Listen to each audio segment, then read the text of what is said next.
And our ancestors, for as long as there's been recorded history, have looked at the night sky and pondered the nature of our existence. And we're no exception, our generation. The only difficulty is that the night sky now is blocked by the glare of city lights.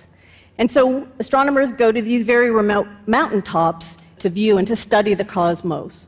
So telescopes are a window to the cosmos. It's no exaggeration to say that the southern hemisphere is going to be the future of astronomy for the 21st century.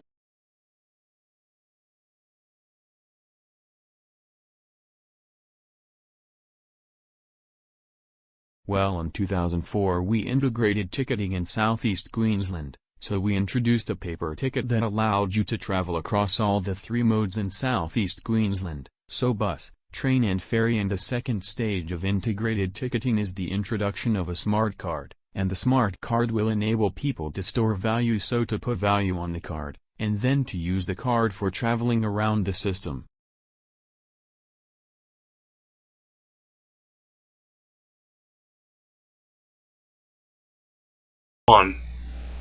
At dawn, when you have trouble getting out of bed, tell yourself, I have to go to work as a human being.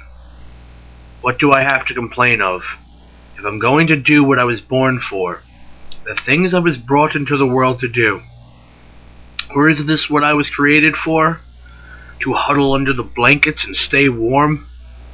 But it's nicer here. So you were born to feel nice? Instead of doing things and experiencing them? Don't you see the plants, the birds, the ants, the spiders, and the bees going about their individual tasks, putting the world in order as best they can? And you're not willing to do your job as a human being? Why aren't you running to do what your nature demands?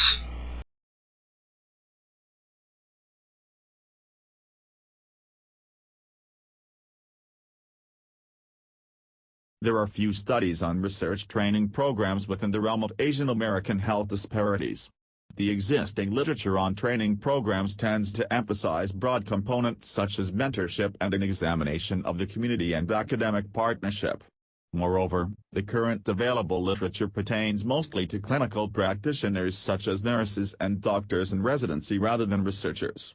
Few articles employed quantitative evaluation methods, because most of these evaluations were limited to a low number of participants.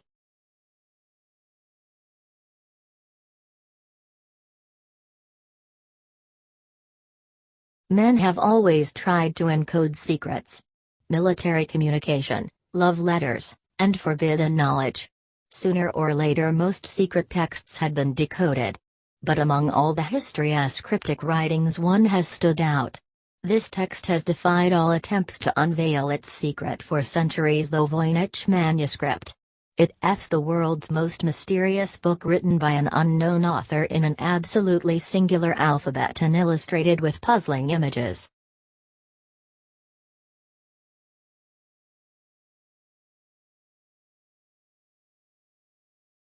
There are some 250 million cars in America, 250 million cars in the country with just over 300 million people. And most of those vehicles, of course, are gas-powered. This poses a huge challenge given the limited supplies of oil and the growing urgency of the global warming crisis. But there is good news, according to our guests today. And that is, we have the know-how and the technology to build sleek, fast automobiles that don't use gasoline. These vehicles of tomorrow are powered by hydrogen, electricity, biofuels, and digital technology. And they already exist. So what's stopping us from putting them on the roads? Our guests today will help answer that.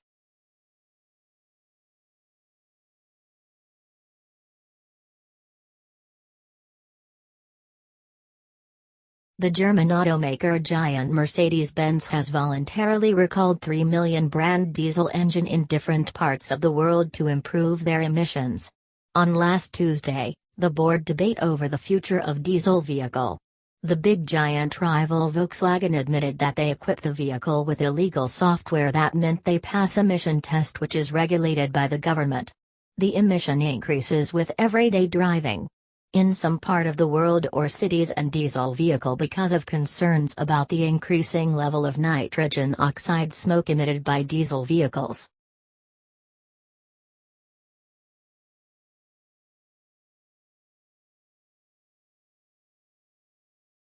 The editors hold that if identity politics has no preordained political effects, then to a significant degree, the risks and dilemmas of identity politics signal not a failure of identity politics per se but a failure of states to democratize their political processes.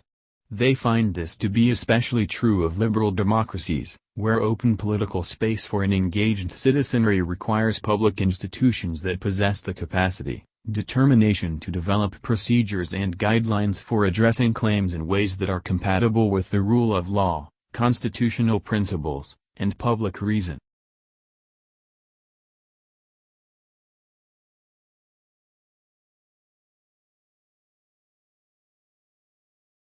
Now that the story's been scratched, it is only part of contingency planning.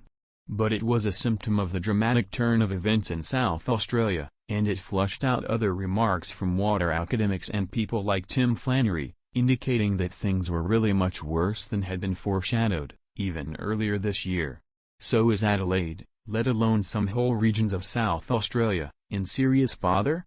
Considering that the vast amount of its drinking water comes from the beleaguered Murray, something many of us outside the state may not have quite realized. Is their predicament something we have to face up to as a nation?